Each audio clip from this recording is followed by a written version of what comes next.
नमस्कार दोस्तों, कक्षा 10 में अध्याय 7 नियंत्रण एवं समन्वय का आज अभ्यास करेंगे। आज का हमारा सवाल है, गति किसे कहते हैं और जीवों में किस कारण से गतियाँ देखने को मिलती हैं और उसके उदाहरण।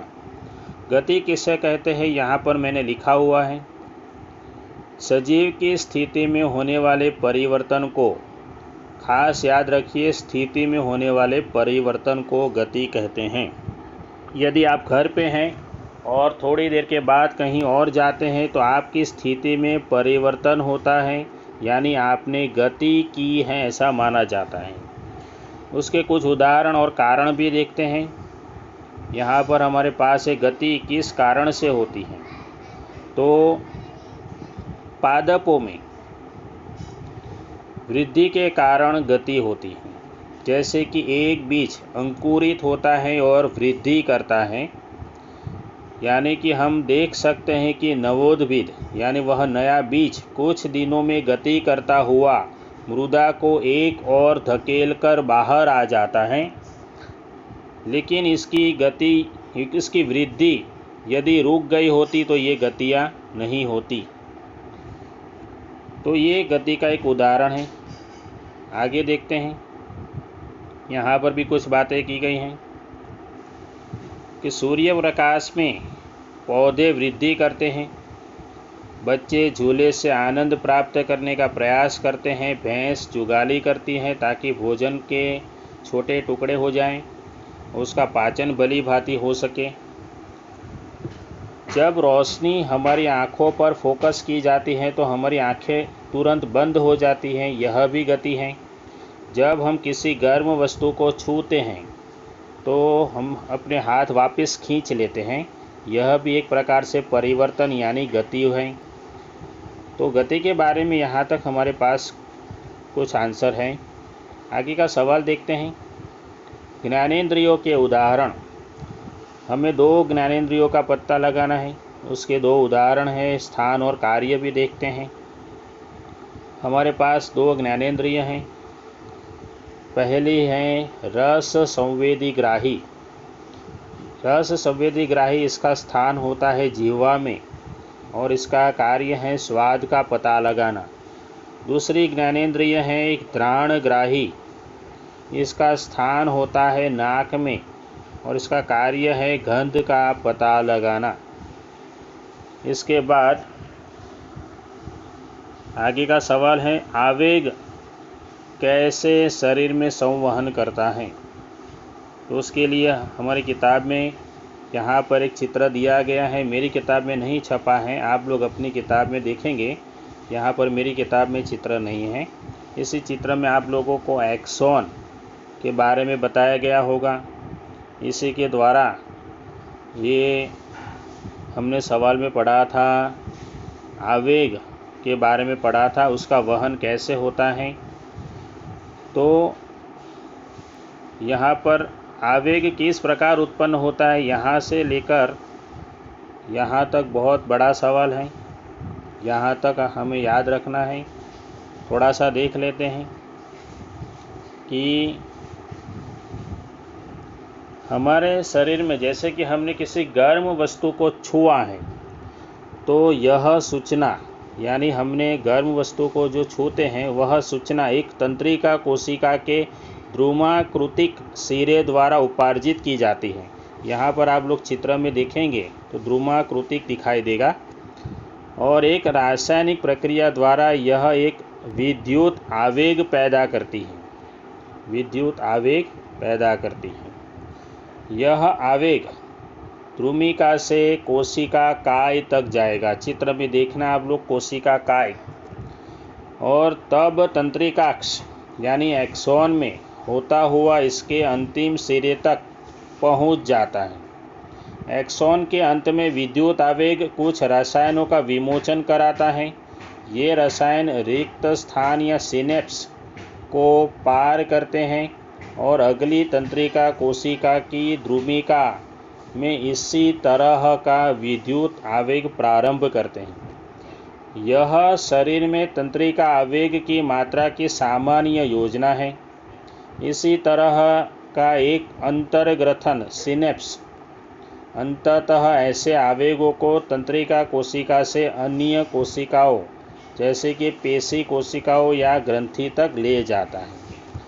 वैसे आसान है, चित्र को देख के आप लोग अपने साथ किताब खुली रख के देखेंगे तो पता चल जाएगा। आगे का सवाल है हमारे पास, चौथा सवाल, प्रतिवर्ती, यहाँ पर थोड़ा सा छपा नहीं ठीक से, प्रतिवर्ती क्रिया यहाँ पर छपा हुआ है। प्रतिवर्ती क्रिया में क्या होता है और उदाहरण। प्रतिवर्ती क्रिया में क्या होता है, पहले तो प्रतिवर्ती क्रिया किसे कहते हैं। तो पर्यावरण में, यहाँ पर देख सकते हैं आप लोग, पर्यावरण में किसी घटना की अनुक्रिया के फल स्वरूप अचानक हुई क्रिया को, याद रखिए बहुत ही काम का शब्द है, अचानक हुई क्रिया को प्रतिवर्ती क्रिया कहते हैं। अचानक, जैसे कि हमारी आँख में रोशनी आती है अधिक तो हम अचानक आँखें बंद कर लेते हैं, जिसे हम प्रतिवर्ती क्रिया कहते हैं। तो यहाँ पर भी उदाहरण दिया गया है कि आग की लौ से हम अपना हाथ पीछे खींच लेते हैं, यानी कभी हम लोग भूखे होते हैं तो हमारे मुंह में, या भूखे यानी कि भूखे होते हैं और कहीं पर हम लोग स्वादिष्ट खाना देख लेते हैं तो हमारे मुंह में जो पानी आने लगता है वह भी एक प्रकार से प्रतिवर्ती क्रिया है। यह उसके उदाहरण है। प्रतिवर्ती क्रिया के उदाहरण की बात की थी यहाँ पे सवाल में, उदाहरण भी हो गए, 2 उदाहरण हैं हमारे पास। आगे के सवाल की ओर चलते हैं। प्रतिवर्ती क्रिया की तुलना में सोचने की क्रिया में धीमा प्रतिवर्त देते हैं। सोचने की क्रिया धीमी होती है, प्रतिवर्ती क्रिया तुरंत होती है। ऐसा क्यों? तो हमारे शरीर में सोचने वाले ऊतक बहुत ही जटिल रूप से व्यवस्थित न्यूरॉन के घने काले जाल से बने हैं, घने जाल से बने हैं। हमारे शरीर में सोचने वाले ऊतक न्यूरॉन के घने जाल से बने हैं, जटिल रूप से। यह खोपड़ी में अग्र सिरे पर स्थित हैं तथा शरीर के सभी हिस्सों से संकेत प्राप्त करते हैं। उन पर अनुक्रिया से पहले विचार करते हैं, फिर यह संकेत प्राप्त करने के लिए खोपड़ी में मस्तिष्क का सोचने वाला भाग तंत्रिकाओं द्वारा शरीर के विभिन्न भागों से जुड़ा होना चाहिए। इसी तरह यदि मस्तिष्क का यह भाग पेशियों को गति करने का आदेश देता है तो तंत्रिकाएं इन संकेतों को शरीर के विभिन्न भागों तक पहुंचाने का कार्य करती हैं। हम किसी गर्म वस्तु को छुएं और हमें यह सब करना पड़े, इसमें काफ़ी समय लगेगा कि हम जलन महसूस कर सकते हैं। इसीलिए सोचने का जो हमारे पास प्रतिवर्त है उसमें धीमा वह कार्य होता है। धीमा कार्य होने का कारण 2 शब्द हैं हमारे पास, एक जटिल रूप की रचना है, न्यूरॉन का घना जाल छाया हुआ है, इसीलिए धीमा प्रतिवर्त देते हैं। आगे सवाल देखते हैं, प्रतिवर्ती चाप समझाइए। प्रतिवर्ती चाप, तो यहाँ पर देखते हैं प्रतिवर्ती चाप किसे कहते हैं।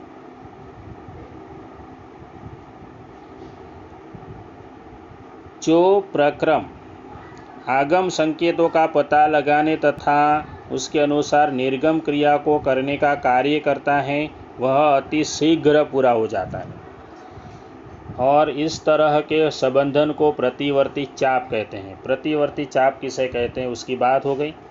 इस प्रकार के प्रतिवर्ती चाप को संबंधन आगत तंत्रिका तथा निर्गत तंत्रिका के मध्य कहीं जाना होना चाहिए। सबसे उपयुक्त स्थान शायद वही बिंदु होगा जहां सबसे पहले वे एक दूसरे से मिलते हैं। पूरे शरीर की तंत्रिकाएं मेरु रज्जु में मस्तिष्क को जाने वाले रास्ते में एक बंडल से मिलती हैं। प्रतिवर्ती चाप इसी मेरु रज्जु में बनते हैं, यद्यपि आगत सूचनाएं मस्तिष्क तक भी जाती हैं। अधिकतर जंतुओं में प्रतिवर्ती चाप इसलिए विकसित हुआ है क्योंकि इनके मस्तिष्क के सोचने का प्रक्रम बहुत तेज नहीं है, धीमा है। हमने अभी बात की थी, वास्तव में अधिकांश जंतुओं में सोचने के लिए आवश्यक जटिल न्यूरॉन का जाल या तो अल्प है या तो अनुपस्थित होता है। अतः यह स्पष्ट है कि वास्तविक विचार प्रक्रम की अनुपस्थिति में प्रतिवर्ती चाप का दक्ष कार्य प्रणाली के रूप में विकास हुआ है। हमारे शरीर में प्रतिवर्ती चाप का बहुत अच्छे तरह से विकास हुआ है। यद्यपि जटिल न्यूरॉन जाल के अस्तित्व में आने के बाद भी प्रतिवर्ती चाप तुरंत अनुक्रिया के लिए एक अधिक दक्ष प्रणाली के रूप में कार्य करता है। यहाँ पर आप लोगों की किताब में प्रतिवर्ती चाप का चित्र दिया गया होगा, जबकि मेरी किताब में नहीं है। आप लोग अपनी किताब से चित्र बना सकते हैं। आगे चलते हैं नए सवाल की ओर। बहुत ही काम के सवाल हैं हमारे पास। मानव में तंत्रिका तंत्र का आयोजन और उसके कार्य। तंत्रिका तंत्र का आयोजन और उसके कार्य देखते हैं। तो मानव में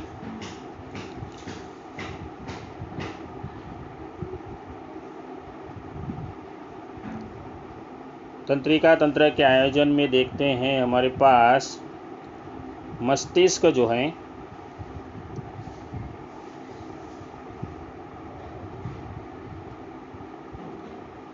हमारे तंत्रिका तंत्र में दो चीज़ें महत्व की हैं। एक ए यानी मस्तिष्क और बी यानी परिधीय तंत्रिका। मस्तिष्क जो है उसके दो हिस्से हैं, मेरुरज्जु और केंद्रीय तंत्रिका, जबकि परिधीय तंत्रिका के दो हिस्से हैं, मेरु तंत्रिका और कपाल तंत्रिका।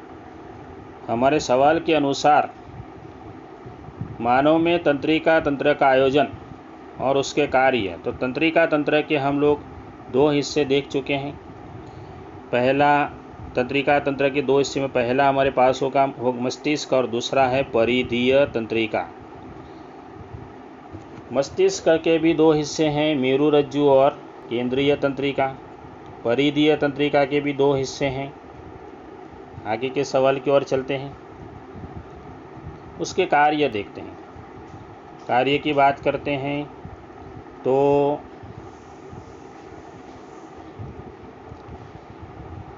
मस्तिष्क तथा मेरुरज्जु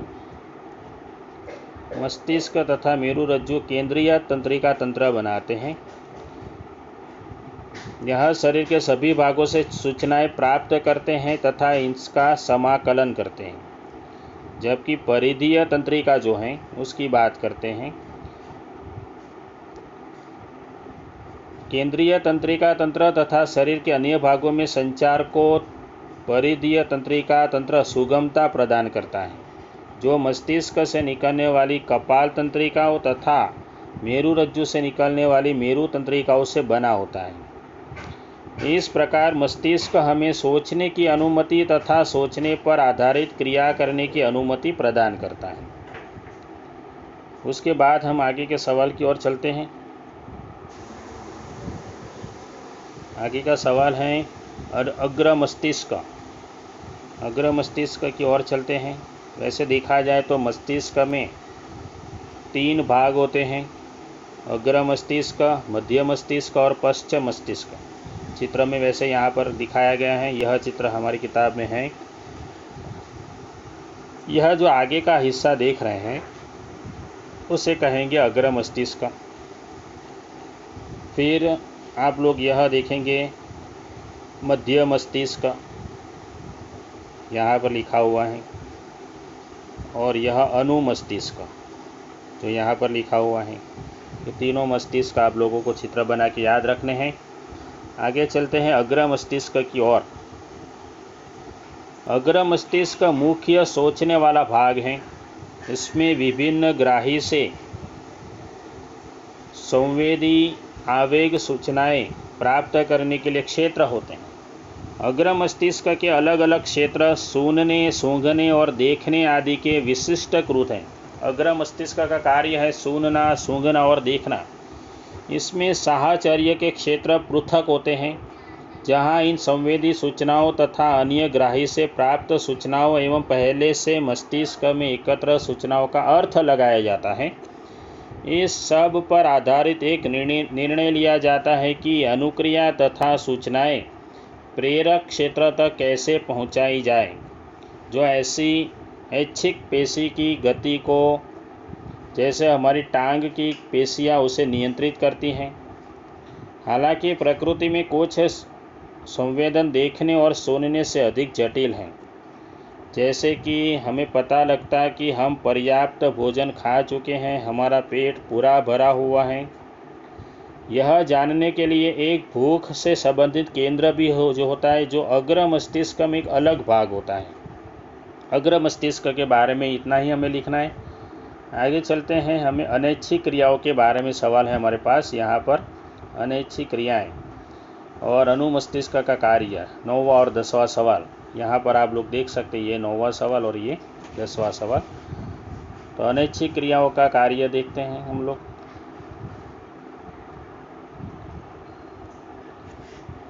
सामान्य प्रतिवर्ती क्रिया जैसे पुतली के आकार में परिवर्तन तथा सोची क्रिया जैसे कुर्सी खिसकाना के मध्य एक और पेशी गति का सेट है जिस पर हमारे सोचने का कोई नियंत्रण नहीं है।